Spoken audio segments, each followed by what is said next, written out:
Welcome to All Systems Go, real estate training for the real world. Here is your host, Debbie Hamlin. Today's episode is Use the Strength of Our Industry. While systems and techniques were crucial to kickstarting my real estate career, it might not have happened if I'd only sold myself to the public. There was another group much closer to home that I had to have on side to make this climb a lot easier. I'm not talking about vendors or buyers, and I'm not even thinking about the media. I'm talking about a group of people with whom it is vital to have a good relationship if you want to succeed. It's a group of people who can make your life a lot easier or a lot more difficult. That group is your fellow real estate agents. In this business, we all compete for the listing, but we all cooperate for the sale. Once you list a home, you're going to need your fellow realtors' help to sell it. Let's face it, we're in a very tight-knit industry, and your reputation, good or bad, is out there for everyone to see. That means if Agent A has a client looking for a house in the price range of one you have listed, they can push their client towards you or towards another agent with a similar property. Which direction they go depends on their knowledge of you and the other agent.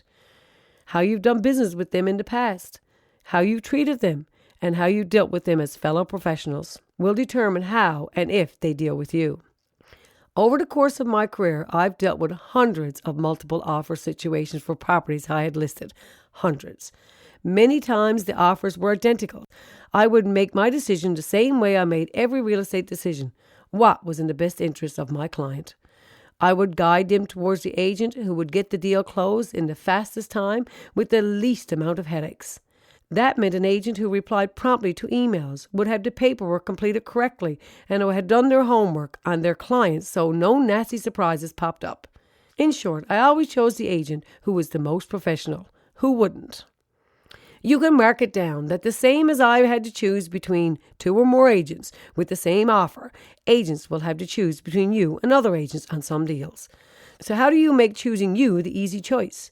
You treat all your fellow realtors with respect, courtesy, and professionalism that you want them to treat you with. It really is that simple. Now, there are other things I did that you can do as well to help stack the deck in your favor. Anytime you do business with another agent, send them a handwritten note, a thank you letter, buy them a bottle of wine, a Starbucks coffee certificate. Anytime you learn something new from another agent, be sure to let them know and to thank them. Whenever they contact you, get back to them immediately. If they're asking for information you don't have, don't wait until you do. Send them a quick reply, saying you're on it. Communication.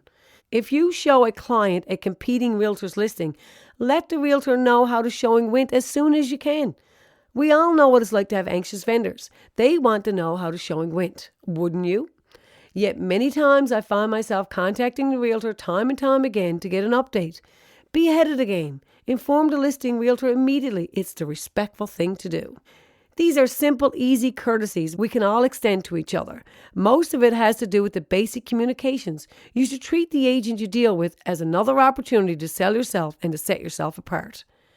Just imagine what an amazing industry we'd have if we all treated each other like the professionals we are. That's something for which we all can be agents of change. That's it for this episode. Thanks for listening. Make sure you subscribe to get future podcasts. Talk to you soon. You've been listening to Debbie Hanlon's All Systems Go, recorded in St. John's, Newfoundland and Labrador, produced by Jerry Stamp.